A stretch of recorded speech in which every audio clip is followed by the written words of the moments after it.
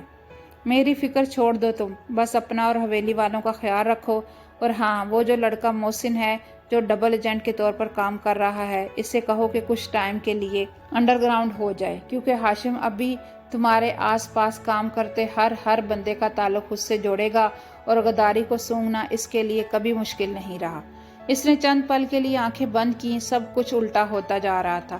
ٹھیک ہے میں دیکھتا ہوں سب کچھ، لیکن سر کیا کبھی ایسا ہوا ہے کہ ہاشم نے جس چیز کا ارادہ کیا ہو اسے پا نہ سکا ہو؟ اس کا سوال بہت عجیب سا تھا، مگر حسن شاہ نے دوسری جانب گہرا سانس بھرا تھا۔ نہیں، ایسا کبھی بھی نہیں ہوا کہ ہاشم نے کوئی منصوبہ بندی کی ہو اور وہ منصوبہ اس پر الٹا پڑ گیا ہو۔ وہ ایک بہت گھاک اور باریک بین سا آدمی ہے، کبھی بھی کسی چھوٹی بات کو بھی نظر انداز نہیں کرتا وہ۔ اور میری ایک بات کبھی مت بھولنا کہ تم ہاشم کے مقابلے پر ہو، کبھی بھی نہیں۔ اسے ہلکا لینے والوں نے ہمیشہ نقصان اٹھایا ہے ولی۔ ان کی آواز میں ایسی سرد موری تھی کہ اس کی ہڈیوں میں برف پھیلنے لگی۔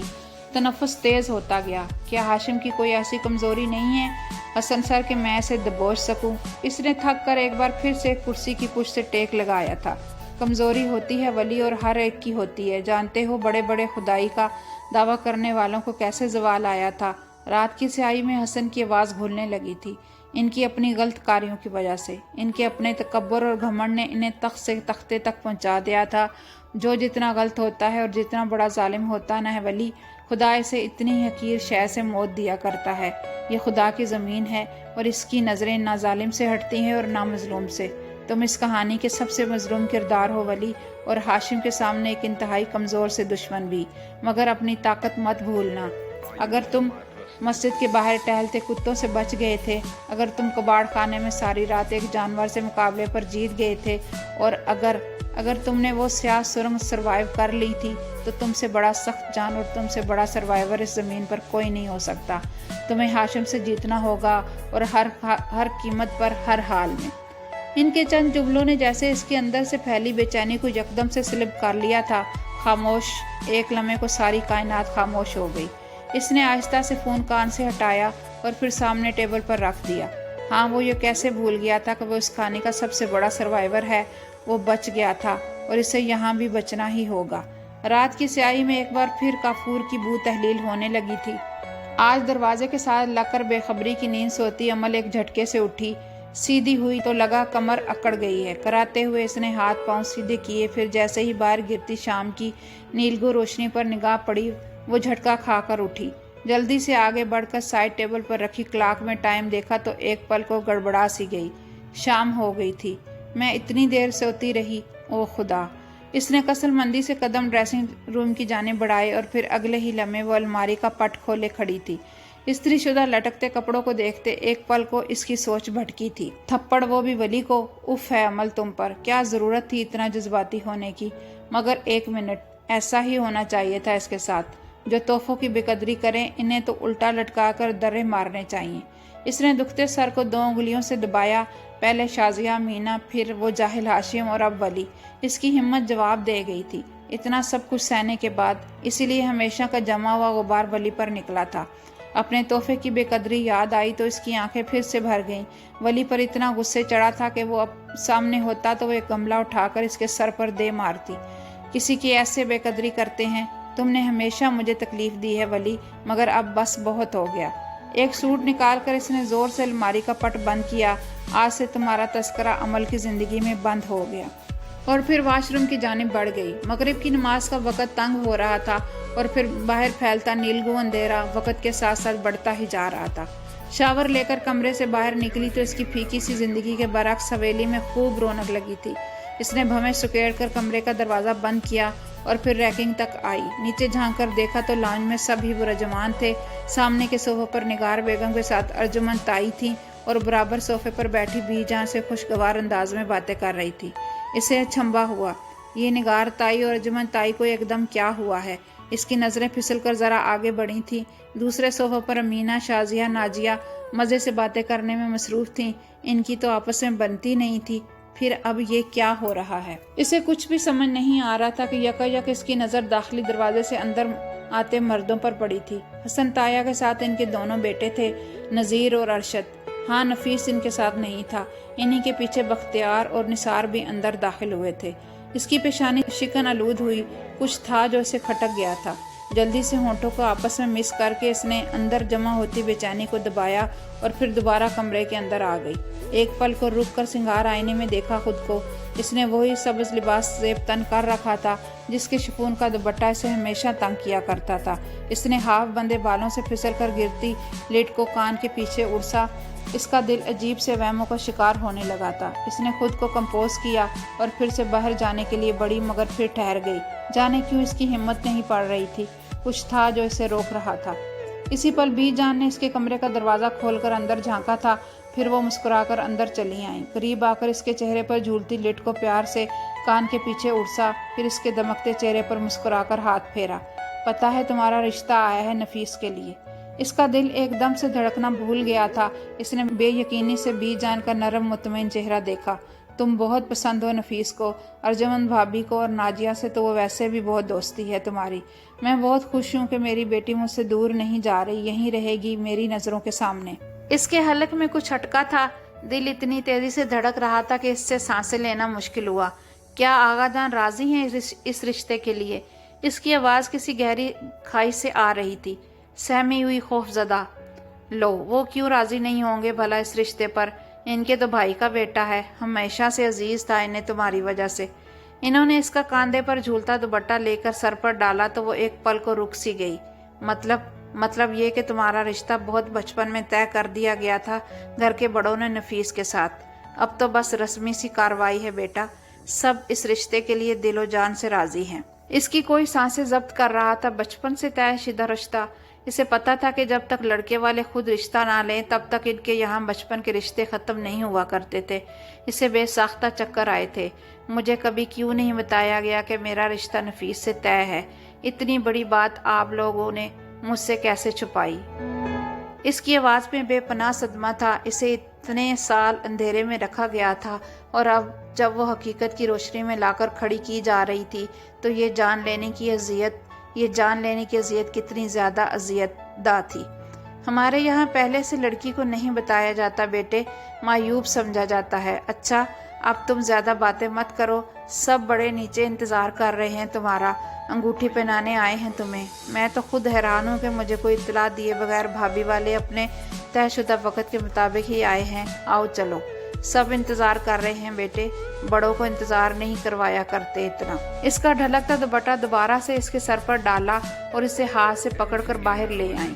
عمل تو گویا ریت کا مجسمہ بن گئی تھی۔ اسے لگا کوئی اس سے ہاتھ لگائے گا تو وہ ڈھہ جائے گی۔ زینوں سے اترتے اس نے بہت لوگوں کی نظریں خود پر محسوس کی تھیں، مگر آج اس کی ہمت نہیں تھی کہ کسی کو بھی نظر اٹھا کر دیکھنے کی۔ وہ خاموشی سے دھیمے دھیمے قدم اٹھاتی ٹھنڈے زینوں پر چل رہی تھی۔ وہ ٹھنڈے زینے نہیں، برف کے تودے تھے جن کی ٹھنڈک اس کے رگو رپے میں اتر کر اس کی ہڈیوں تک جما رہی تھی۔ بی جان آگے تھی اور وہ ان کے پیچھے۔ اس کا سفید پڑتا چہرہ، ہولے ہولے لرزتا دل، اس کا دل چاہا یہاں سے بھاگ جائے، مگر آغا جان کے مسکراتے چہرے پر اس کی اٹھی نگاہ گویا ٹک سی گئی۔ وہ کتنے مطمئن اور خوش تھے، تو کیا اب کوئی گنجائش رہ گئی تھی انکار کرنے کی؟ کیا اس کے پاس انکار کرنے کا کوئی حق رہ گیا تھا؟ یہ جو حق ہم لڑکیوں کو جتائے نہیں جاتے تو اتنی خاموشی سلب کیوں کر لیے جاتے ہیں؟ اس نے لاؤنج میں آ کر سب کو سلام کیا اور پھر ارجمند اور نگار تائی کے درمیان جا بیٹھی۔ وہی مصنوعی سے پیار اور کھوکھلی مسکراہٹیں، اس کا دم گھٹنے لگا۔ کوئی لے جائے اسے یہاں سے، وہ نہیں کرنا چاہتی نفیس سے شادی۔ کوئی تو اسے سن لے، مگر کوئی کیسے اسے سن سکتا تھا؟ یہ کام تو صرف ایک ہی بندے کو آتا تھا، یہ تو صرف ایک ولی ہی تھا جو اس کی گرتی اٹھتی پلکوں کی زبان کو سمجھتا تھا۔ ہاں یہ وہی تو تھا جو ان لفظوں کو بھی سن لیا کرتا تھا جو وہ کہتی ہی نہیں تھی، مگر وہ تو کہیں تھا ہی نہیں۔ اس نے آس پاس گردن گھما کر اس بے رحم سے انسان کو تلاشا، مگر وہ ہوتا تو نظر آتا نہ۔ اس کے اندر پھیلی خاموشی بڑھنے لگی تھی۔ لاؤنج میں سب ایک بار پھر سے اس کی باتیں کر رہے تھے، مگر عجیب بات تھی کہ اسے کسی کی بھی باتیں سمجھ میں نہیں آ رہی تھی۔ اب ارجمن تائی سے دونوں گالوں پر پیار کر رہی تھی۔ اس نے ایک نظر پھر سے لاؤنج میں بیٹھے ہر شخص پر ڈالی، مگر اس کے برعکس سب بہت خوش تھے۔ ارجمن تائی نے اس کا دودھیا ہاتھ تھاما تو سب ایک ساتھ مسکرائے، سوائے اس کے۔ وہ جیسے بہت بری طرح چونکی تھی۔ آج سے امل ہماری بیٹی ہے زمانی، اب یہ ہماری امانت ہے، اس کا بہت بہت خیال رکھنا۔ ہاں۔ انہوں نے انگوٹھی اس کی انگلی میں پہنا کر ایک بار پھر اس کے ریشمی بالوں کو چوما تھا۔ وہ موم کا مجسمہ بنی خاموشی سے اپنی انگلی میں قید انگوٹھی کو دیکھے گئی۔ جی بھابھی بے فکر ہو جائیے، یہ آپ کی ہی بیٹی ہے۔ بی جان اور ارجمن گلے مل رہی تھی۔ آؤ زمان، ہم بھی اب سے نئے رشتے میں بن گئے ہیں۔ حسن اٹھ کر زمان کے گلے لگے، پھر ایک سلسلہ شروع ہو گیا۔ اس کے بھائی حسن کے بیٹوں سے بغل گیر ہونے لگے۔ سارے لاؤنج میں خوش گپیوں کی عجیب سی لہر اٹھی تھی۔ کہے آنے والے دنوں کے خیالات اور نئے جڑنے والے رشتے نے گویا سب کو ہی ایک نیا موقع دیا تھا خوشی کا۔ نورا اور شکیلہ دونوں جلدی جلدی درمیانے ٹیبل پر مٹھائیاں سجانے لگی۔ امل خالی خالی نظروں سے ان سوغاتوں کو دیکھے گئی۔ اسی پل ولی اندر داخل ہوا تھا اور ایک لمحے کو لاؤنج کا خوشگوار سا ماحول دیکھ کر بے ساختہ ٹھہر بھی گیا تھا۔ اس کی نسواری نظریں امل پر پھسلی تھی، جو سر اٹھائے بے تاثر نگاہوں سے اسے ہی دیکھ رہی تھی۔ وہ اس کی نگاہوں سے ساکت ہوا تھا۔ مجھے یہاں سے لے جائیں ولی، یہاں کسی کو میری پرواہ نہیں، مجھے یہاں سے لے جائیں ولی۔ خاموش کلام تھا جس نے ولی احمد کو ساکت و جامد کر دیا تھا۔ دل ایک پل کو سکڑ کر پھیلا تھا۔ وہ کسی اور کی ہونے جا رہی تھی۔ ہاں، وہ اس کے ہاتھوں سے پھسل رہی تھی، مگر نہیں، وہ کچھ نہیں کرے گا۔ وہ اس کی خوشیوں کے درمیان میں کبھی نہیں آئے گا، ہرگز بھی نہیں۔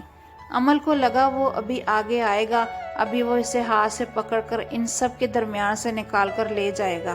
ہاں ٹھیک ہے، وہ اس سے ناراض تھی، مگر وہ کبھی اسے نفیس کے ساتھ شادی نہیں کرنے دے گا۔ بس وہ آ گیا تو اب غم کس بات کا۔ اس کے دل سے بے ساختہ ہی بوجھ سے رکنے لگے تھے، مگر پھر اگلے ہی اس لمحے وہ ساکت ہو گئی۔ سامنے کھڑے ولی کی گردن میں گلٹی ابھر کر معدوم ہوئی اور اس نے اپنا رخ کمرے کی جانب پھیر لیا۔ امل کی شہد رنگ آنکھیں پھیل گئیں۔ وہ اسے چھوڑ کر جا رہا تھا۔ نہیں ولی، رک جائیں۔ وہ اسے روکنا چاہتی تھی، مگر آج وہ نہیں سن رہا تھا۔ اس کی نظریں اب تک اس کی پشت پر جمی تھیں۔ وہ ان کی حدت بخوبی محسوس کر سکتا تھا، مگر وہ اسے پلٹ کر نہیں دیکھے گا، کیونکہ اسے پتا تھا کہ اگر اس نے پلٹ کر دیکھا تو کسی کے حق میں بھی بہتر نہیں ہوگا۔ اور اتنے عرصے میں پہلی بار امل کی آنکھ سے آنسو پھسلا تھا، درد کا آنسو، اپنی جان سے پیاری محبت کو کھو دینے کا آنسو۔ آج دو نفوس کے اندر صرف سانسیں باقی رہ گئی تھی اور زندگی، ہاں زندگی ختم ہو چکی تھی۔ زندگی رہ گئی کہیں پیچھے، صرف سانسوں کا کارواں ہے یہ۔ اس نے دور جاتے ولی کو تب تک دیکھا جب تک اس کی ساکت پتلیاں درد نہ کرنے لگ گئیں۔ اس نے آنکھیں جھپکی تو دھندلاتے منظر کے پار وہ گم ہو چکا تھا۔ آس پاس اب تک سب ہنس بول رہے تھے۔ اس نے بامشکل مسکرا کر آغا جان کو دیکھا، جو بہت غور سے اس کا چہرہ دیکھ رہے تھے۔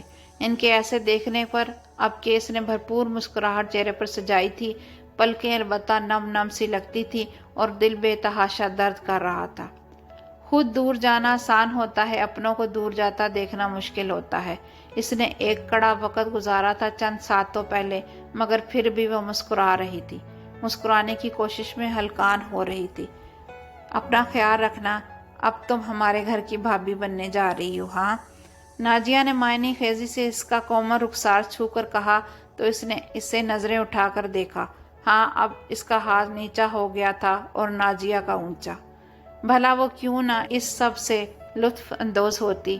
ولی کی سرد موری اس نے بھی تو دیکھی تھی، اور جو خوشی اس کے اس انداز پر اسے ہوئی تھی وہ عمل بآسانی اس کے چہرے پر دیکھ سکتی تھی۔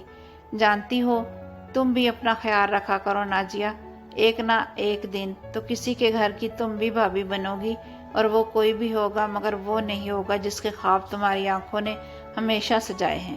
مسکرا کر کیا جواب دیا تھا اس نے؟ ناجیہ تو گویا پل میں جل کر بھسم ہو گئی تھی۔ میری فکر چھوڑو، بس اپنی فکر کرو تم۔ ویسے تمہارے ساتھ بھی تو وہی ہو رہا ہے جو تم میرے لیے سوچے بیٹھی ہو۔ اس نے زور سے گود میں پڑی مٹھی بھینچی۔ میرے ساتھ جو بھی ہو رہا ہے طے شدہ ہے، اور ویسے بھی قسمتیں پلٹتے وقت ہی کہاں لگتا ہے بھلا، اور کبھی کبھی ان قسمتوں کو پلٹنے میں ساری زندگیاں بھی لگ جاتی ہیں عمل جانی۔ مگر میں تمہارے لیے دعا کروں گی کہ تم ہمیشہ خوش رہو اور ہمیشہ میری بھابھی رہو، کیونکہ ہماری تو بہت دوستی ہے نا۔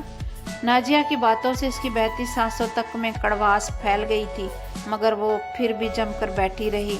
وہ لمحات کڑے ضبط کے لمحات تھے، ان میں صبر نہیں ہارنا تھا۔ جن فیصلوں پر ہم سر نہ اٹھا سکیں ان پر سر جھکانا ہی عقل مندی ہوتی ہے ناجیہ، اور میں بھی اسی عقل مندی کا مظاہرہ کروں گی۔ میں بھی سر جھکا دوں گی، کیونکہ جو سر اٹھایا کرتے ہیں نا، ان کو اپنا سر کٹوانا پڑتا ہے۔ امید ہے تمہیں سمجھ آ گئی ہوگی میری بات۔ آخر میں بھرپور طریقے سے مسکراتی وہ ناجیہ کو گویا خاکستر کر گئی تھی۔ جب کچھ بھی کرنے کے لیے ہوگا ہی نہیں تو ظاہر ہے تم سر ہی جھکاؤ گی۔ کیا تمہارے پاس اس کے علاوہ کوئی چوائس ہے؟ ایک جتاتی نظر اس پر ڈالی تو امل کے گلابی سے لبوں پر رینگتی مسکراہٹ گہری ہو گئی۔ انسان کے پاس چوائس ہمیشہ ہوتی ہے ناجیہ، اور اس کے پاس کچھ ہو یا نہ ہو، مگر اس کے پاس اس کی جان ہوتی ہے، جسے وہ جب چاہے، جدھر چاہے اور جیسے چاہے ختم کر سکتا ہے۔ اگر تم اپنے بھائی کی زندگی چاہتی ہو تو مجھے مت اکساؤ، کیونکہ جس کے پاس جان کے علاوہ کچھ نہ ہو اسے کسی سے ڈر نہیں لگتا۔ اس کے بے خوف سے ارتکاز نے ناجیہ کو دم خود کر دیا تھا، وہ جو ہر جواب پر اس کی سانسوں تک کو کڑوا کر دینے کی صلاحیت رکھتی تھی، ایک پل کو لاجواب ہوئی تھی۔ اسی اثناء میں بی جان نے عمل کو آواز دی تو وہ دونوں اس طرح متوجہ ہوئیں۔ بی جان اسے اٹھا کر اب حسن کے پاس لے جا رہی تھی۔ وہ چپ چاپ کسی بھی پس و پیش کے بغیر سلام کر کے ان کے ساتھ جا بیٹھی۔ وہ اب اس کے سر پر ہاتھ پھینک کر بہت سے پیسے وارتے ملازموں کو دے رہے تھے۔ وہ اسی طرح سکون سے بیٹھی رہی۔ اس کے چہرے کے تاثرات بہت پرسکون ہو گئے تھے، ایک دم ٹھنڈے اور خاموش سے۔ وہ بہت زیادہ مسکرا نہیں رہی تھی، مگر اس کے انداز کی پہلے والی بوکھلاہٹ اب کے غائب تھی۔ اسے بی جان اور آغا جان دونوں کو مطمئن کرنا تھا کہ وہ خوش تھی۔ بھلے ساری زندگی خود کو وہ یقین نہ دلا پائے، مگر اسے اس کے والدین کو مطمئن کرنا تھا۔ کچھ دیر بعد محفل برخاست ہو گئی تو اس نے بھی اپنا رخ زینوں کی جانب پھیرا۔ ابھی کسی سے کوئی بھی بات کرنے کی ہمت نہیں تھی۔ ابھی کمرہ بند کر کے اپنے آنسوں کو خود کو صاف کرنا تھا، اسے ابھی خود کو سمیٹنا تھا۔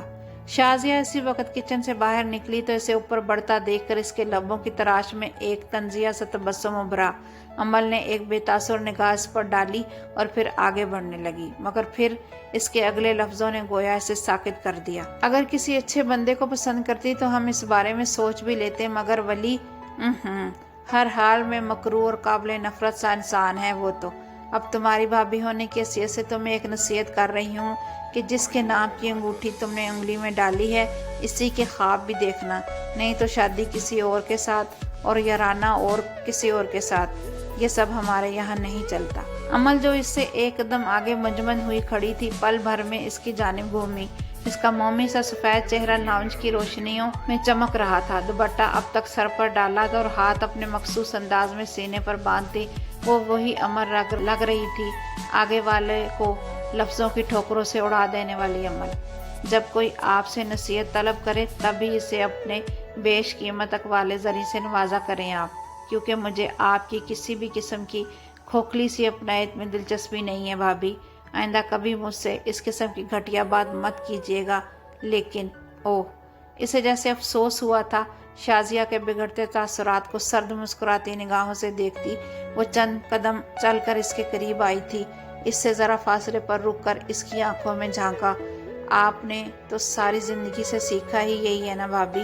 ماشاءاللہ سے نگار تائی نے بہترین تربیت کی ہے آپ کی۔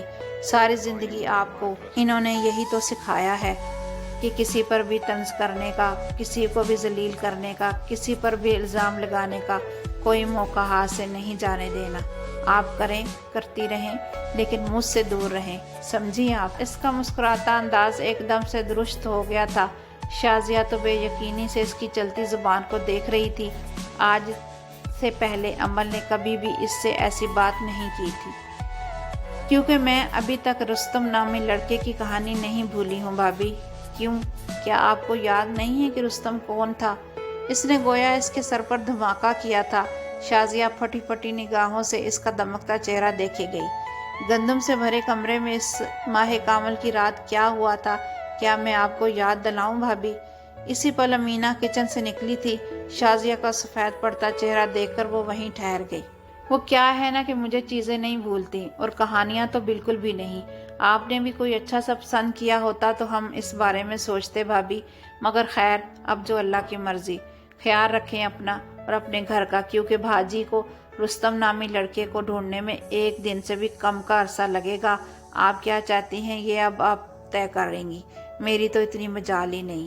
ایک اچڑتی سی نگاہ اس پر ڈالی اور ماتھے پر ناگواری کے ڈھیروں بل لیے زینے پر چڑھتی اوپر غائب ہو گئی۔